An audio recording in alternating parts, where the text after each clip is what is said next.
Okay, so the first thing you want to do is lay out your shirt. This is just a white button-up, and it's a very standard button-up. I actually just cut off the sleeves, which is why you can see it's sleeveless, if you can see that on camera. I hope you can. And I buttoned it up so that I had the buttons plain for sight. I'm going to now turn it inside out. And this is just so that I can mark the insides. I don't want the markings to show up on the outside of the shirt. Even though I'm going to be using something that's washable, I want the markings to be on the inside. So, just turn it inside out. And it is best if you iron it beforehand. However, I'm not too worried about it. I'm not looking for the perfect product because this is DIY, so just get it as wrinkle-free as you can when laying it down. So, I'm going to lay it down. Make sure everything is really straightened out.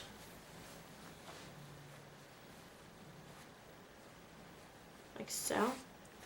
Now, a good thing here for the next section is to either buy a shirt that fits you pretty well on the sides, or to have a shirt that you want to emulate that fits you well at home. And this step is completely optional. You can just not do this. However, this shirt is absolutely huge on me, so I'm going to do it. I'm going to sew in the sides so that it fits me better. So I'm going to lay out my own high-low shirt, and you don't have to have a high-low shirt to do this, just any shirt that fits you well. And I flipped it inside out as well. I'm actually going to fold in the high-low part so that it doesn't get taken into the measurement. And I'm going to align the shirt with the other shirt. And you want to lay it out as well as you can. And now I'm going to just take a pencil here.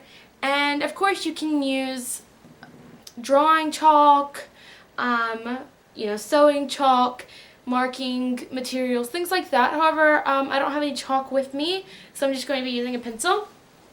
And what you're going to do, sorry if you can see me, I don't want you to see, I'm in my pajamas, so I don't want you to really see me. I'm going to trace where the shirt goes. Just fairly lightly.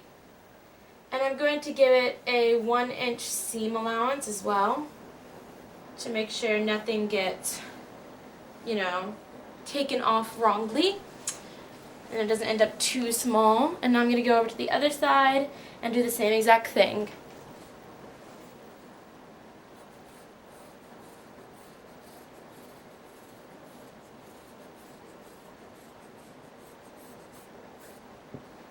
Okay, so as you can see, I just traced the sides. I don't know if you can even really see my markings, but I only traced the sides. I did not trace the sleeves. And why that is because, I don't know if you can tell, but my sleeves are a lot shorter than the sleeves on the blouse. So I'm going to measure these a bit differently, and I will be right back. Okay, I made my markings on the shirt, and now I'm going to just take my scissors. Sorry, that's the bed. I'm going to take my scissors, and I'm going to go ahead and cut right along that line, starting at the bottom seam here. Okay, so now what I'm going to do is I'm going to sew down this side, and I'm going to sew down this side.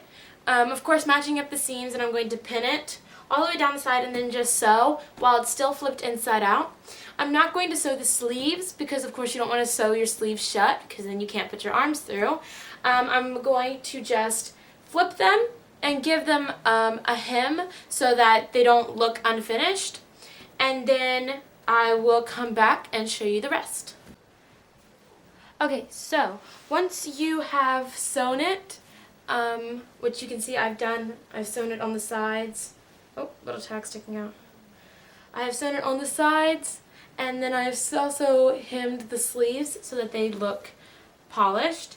I'm going to take the end of the buttons here and grab them just with 2 fingers. I'm not trying to be perfect here. And I'm going to lay the shirt so that it's on its side. And I'm going to pick the button that I want to be the last button on the shirt.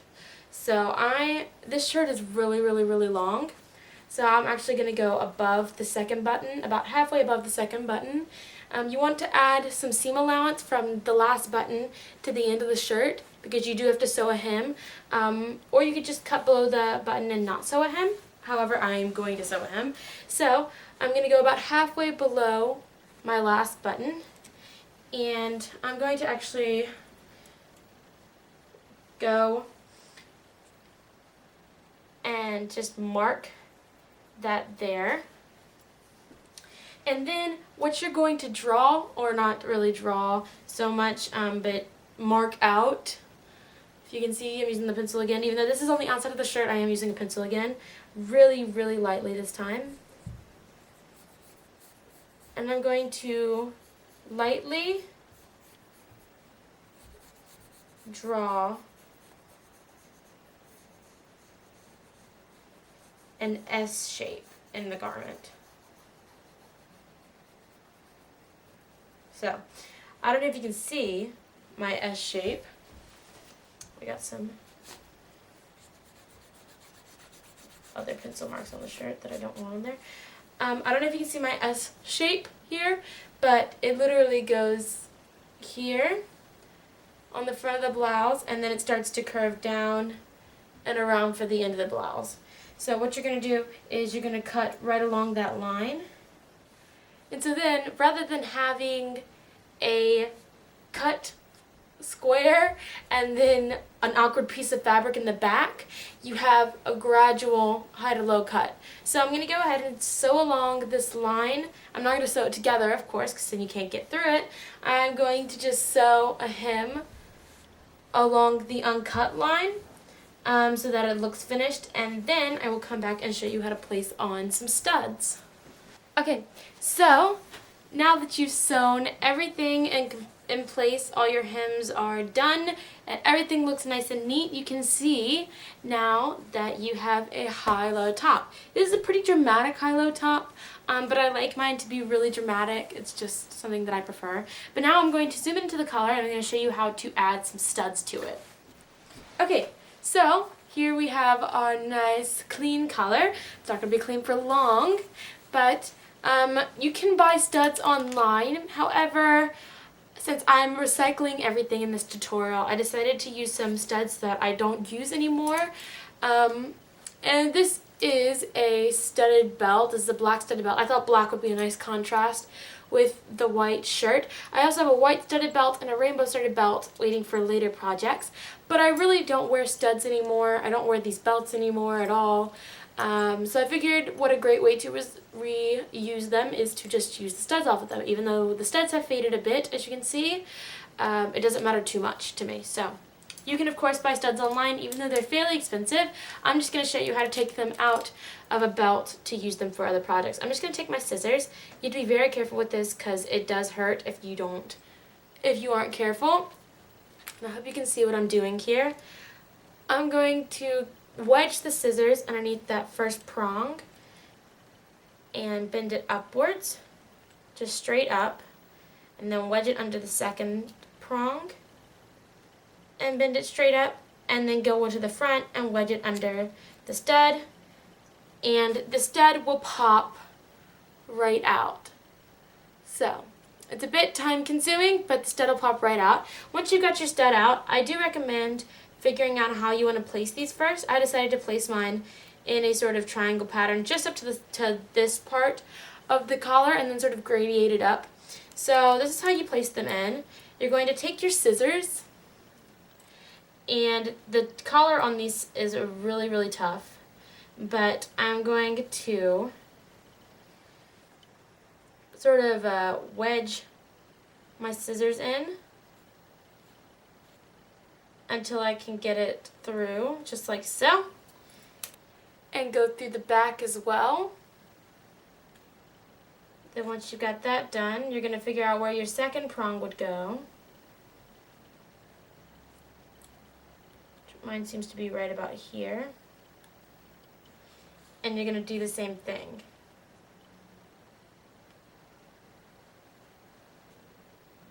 My first one went through fine. My second one seems to be having a little bit of difficulty.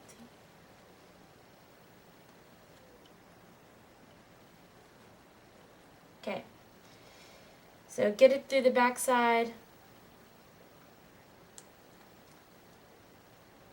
And then punch down the bottoms of the stud. And I'm going to show you a way so that this doesn't rub against you and hurt you or come back out and hurt you. But this is, of course, the end result. You get a stud on your collar. So I'm going to go ahead and stud the rest of this. You can see how much difficulty I'm going to have with it. But yeah, keep on watching.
Okay, so now the studs have been added, and as you can see on the back here, the prongs are raw, which means they haven't been covered yet.